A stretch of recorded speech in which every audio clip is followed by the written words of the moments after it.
Do you welcome criticism or do you reject it? If you reject it, why? Is it because it feels threatening? Well, today we're talking about that because it's important to understand what's actually happening when criticism shows up and why many people mishandle it so consistently. See, your nervous system doesn't really care about what you say your values are. When criticism arrives, the brain asks one question: am I safe? Now, the brain is trying to predict as you go. So if it's perceiving that there is threat coming, it's going to escalate that response. If it feels like the answer is no to am I safe, higher reasoning goes offline. Perceived threats route information away from your prefrontal cortex, where you can reason and think through it, and toward your survival systems, the amygdala, hippocampus. That means defensiveness, justification, counterattacks, and withdrawals. None of those are character flaws. They're physiological responses. So understanding this matters because teams often moralize reactions that are actually biology. Ego threat feels uncomfortable. Real threat involves actual harm. Most criticism, when it's on a team, is an ego threat, not a real threat. But the body doesn't always know the difference.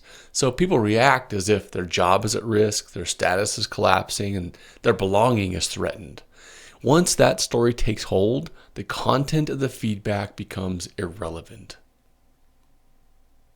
Sometimes teams make this worse without realizing it.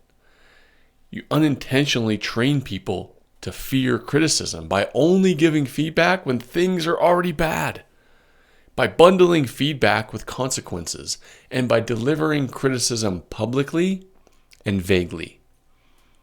That teaches that person's nervous system that feedback equals danger.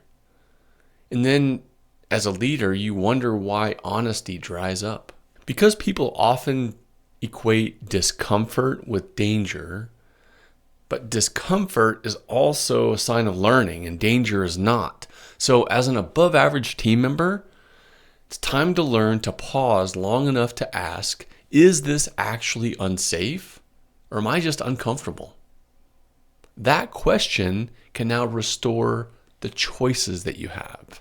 When criticism arrives, pause, breathe, and ask a clarifying question.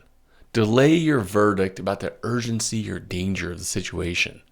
Now, and you may not agree with the criticism, and you don't have to defend it immediately. Just stay present. Acknowledge that it's not dangerous, it's just uncomfortable. So this week, if and when you receive criticism, try this internal sentence. If this were just information, what would I do with it? That question is not trying to minimize the feedback, but it's trying to make it usable. Because critical thinking is not about being unbothered, it's about staying available to the data.